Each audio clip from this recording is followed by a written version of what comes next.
देखिए ध्यान दीजिएगा,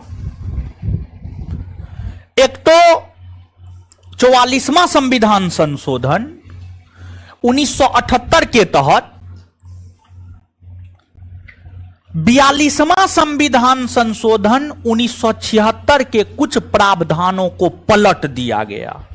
गौर कीजिएगा क्या बोल रहे हैं, 44वां संविधान संशोधन 1978 के तहत 42वां संविधान संशोधन के कुछ प्रावधानों को पलट दिया गया।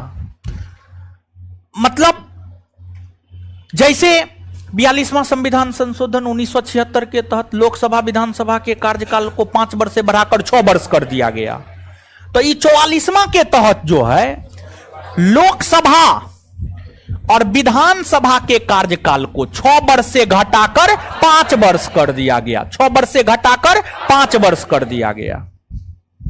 ठीक है,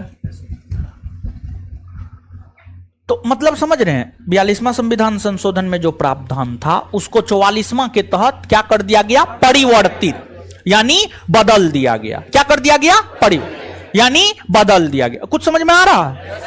हाँ, एक तो ये लोकसभा और विधानसभा के कार्यकाल को फिर से 6 वर्ष से घटाकर 5 वर्ष कर दिया गया, और तब से लेकर आज तक लोकसभा और विधानसभा का कार्यकाल कितने वर्षों का है, 5। ठीक है, एक ही ये। दूसरा,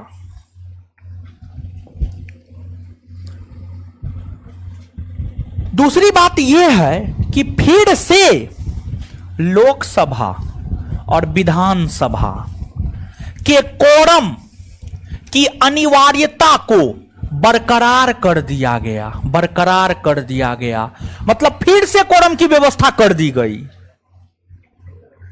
फिर से कोरम की व्यवस्था कर दी गई मतलब अब फिर वही व्यवस्था हो गया जो 1976 से पहले था। मतलब लोकसभा तब काम करेगा जब कम से कम 55 सदस्य, और राज्यसभा तब काम करेगा जब कम से कम 25 सदस्य मौजूद होगा।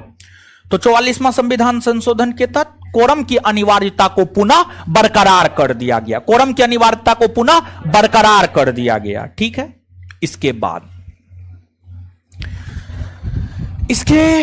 बाद जो है आपको समझिए, इसके बाद जो है आपको राष्ट्रपति को यह अधिकार दिया गया कि कैबिनेट के सलाह को राष्ट्रपति एक बार पुनर्विचार के लिए लौटा सकता है।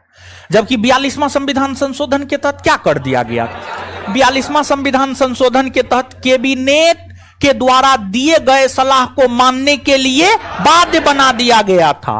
वही 44वां संविधान संशोधन के तहत जो है यह प्रावधान किया गया कि जो राष्ट्रपति है वो कैबिनेट की सलाह को एक बार पुनर्विचार के लिए लौटा सकता है। कैबिनेट के सलाह को एक बार पुनर्विचार के लिए लौटा सकता है। तो देख रहे हैं, यानी 42वां संविधान संशोधन के प्रावधान को 44वां संविधान संशोधन बदल रहा है, हाँ या ना? बदल रहा है ना जी? ठीक है, अब आगे सुनिए, समझिए। ठीक है, ये तो ऐसे प्रावधान है जो कि 42वां संविधान संशोधन में जो प्रावधान था उसको सीधे पलट दिया गया। ठीक है, 44वां संविधान संशोधन के तहत। अब इसके अलावे आप देखिएगा 44वां संविधान संशोधन के तहत और भी कई प्रकार के बदलाव या परिवर्तन किए गए। जो और भी कई प्रकार के बदलाव या परिवर्तन किए गए उसमें एक ये है कि 44वां संविधान संशोधन 1978 के तहत संपत्ति के अधिकार को मौलिक अधिकार की श्रेणी से हटा दिया गया। संपत्ति के अधिकार को मौलिक अधिकार, फंडामेंटल राइट के श्रेणी से हटा दिया गया। और ध्यान दीजिएगा, यहां पर मूल संविधान में, हमारा जो मूल संविधान है, मूल संविधान में संपत्ति का अधिकार एक प्रकार का मौलिक अधिकार था। मूल संविधान में संपत्ति का अधिकार एक प्रकार का मौलिक अधिकार था, और मूल संविधान में संपत्ति के अधिकार की चर्चा 2 अनुच्छेद में थी। अनुच्छेद 19 के 1 का 4 और अनुच्छेद 31। जब ये दो अनुच्छेद में संपत्ति के अधिकार की चर्चा थी तो उस समय संपत्ति का अधिकार फंडामेंटल राइट हुआ करता था, लेकिन 44वां संविधान संशोधन 1978 के तहत जो है ये दोनों अनुच्छेद को निरस्त कर दिया गया, मतलब समाप्त कर दिया गया, कैंसिल कर दिया गया, रिपेल कर दिया गया और संपत्ति के अधिकार से संबंधित अनुच्छेद को निरस्त करके संपत्ति के अधिकार को अनुच्छेद 300 के क में शामिल किया गया और 300 के क या ए में शामिल करते हुए इसे एक प्रकार का कानूनी या विधिक अधिकार का दर्जा दिया गया, कानूनी या विधिक अधिकार का दर्जा दिया गया। जो 44वां संविधान संशोधन है, 44वां संविधान संशोधन 1978 के तहत जो है आपको जो आपातकालीन प्रावधान है उसको सशक्त बनाया गया, उसको सशक्त बनाया गया। आपातकाल पढ़ाने के दौरान हम ये बात बताए होंगे, ठीक है, यहां पर भी बता देते हैं। मजबूत बनाया गया, समझे, मजबूत बनाया गया। जैसे घर, कोई घर बनाए कमजोर है, तूफान आया बहा के लेके चला गया, तो जब आप दूसरा बार घर बनाइएगा तो मजबूत न बनाइएगा कि तूफान आ जाए, सुनामी आ जाए, भूकंप आ जाए, घर को कुछ भी ना हो। क्या तो मूल संविधान में इमरजेंसी मतलब आपात को लेकर थोड़ा उदार व्यवस्था थी, उदार व्यवस्था थी। तो मूल संविधान में आपात को लेकर जो उदार व्यवस्था थी उसे सशक्तिकरण या मजबूतीकरण, उसे कठोर बनाया गया, समझिए, उसे कठोर बनाया गया। जो उदार वाली व्यवस्था थी उसे कठोर व्यवस्था के रूप में तब्दील कर दिया गया।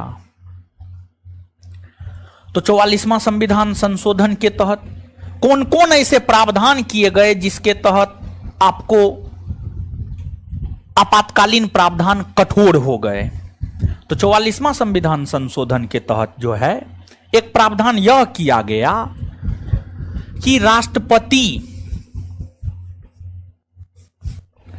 राष्ट्रीय आपात की घोषणा, राष्ट्रपति राष्ट्रीय आपात की घोषणा मंत्रिमंडल के लिखित सिफारिश पर करेंगे।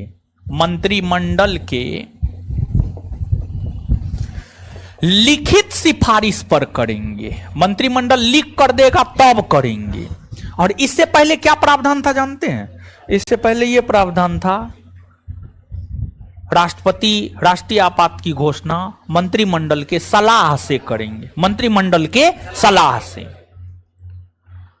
तो सलाह की व्यवस्था को हटाकर लिखित सिफारिश को जोड़ दिया गया। मतलब जब तक मंत्रिमंडल लिख करके ना दे तब तक राष्ट्रीय आपात की घोषणा भारत के राष्ट्रपति नहीं करेंगे। दूसरी बात, जो राष्ट्रीय आपात लागू होता है, आप सभी लोग जानते हैं राष्ट्रीय आपात 3 आधार पर लागू होता है: युद्ध, बाह्य आक्रमण, सशस्त्र विद्रोह। तो मूल संविधान में सशस्त्र विद्रोह शब्द नहीं था, आंतरिक अशांति शब्द था।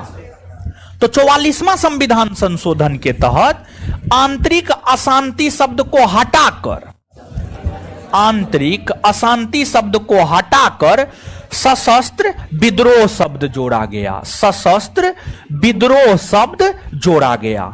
आंतरिक अशांति शब्द को हटाकर सशस्त्र विद्रोह शब्द जोड़ा गया, सशस्त्र विद्रोह शब्द जोड़ा गया। ठीक है, यह चीज किया गया। इसके बाद मूल संविधान में यह था कि जब आपात लागू होगा ना, राष्ट्रीय आपात, सब मौलिक अधिकार खत्म हो जाएगा मानव का।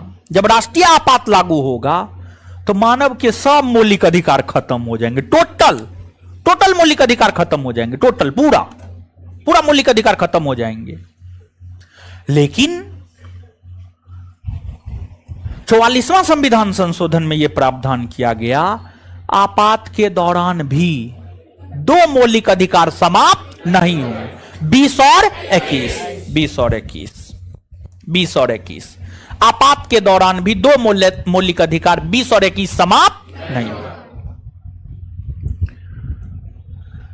इसके बाद यह भी प्रावधान किया गया कि राष्ट्रपति द्वारा घोषित आपात की न्यायिक समीक्षा की जा सकती है, जो कि 38वां संविधान संशोधन 1975 में हम आपको लिखवाए थे।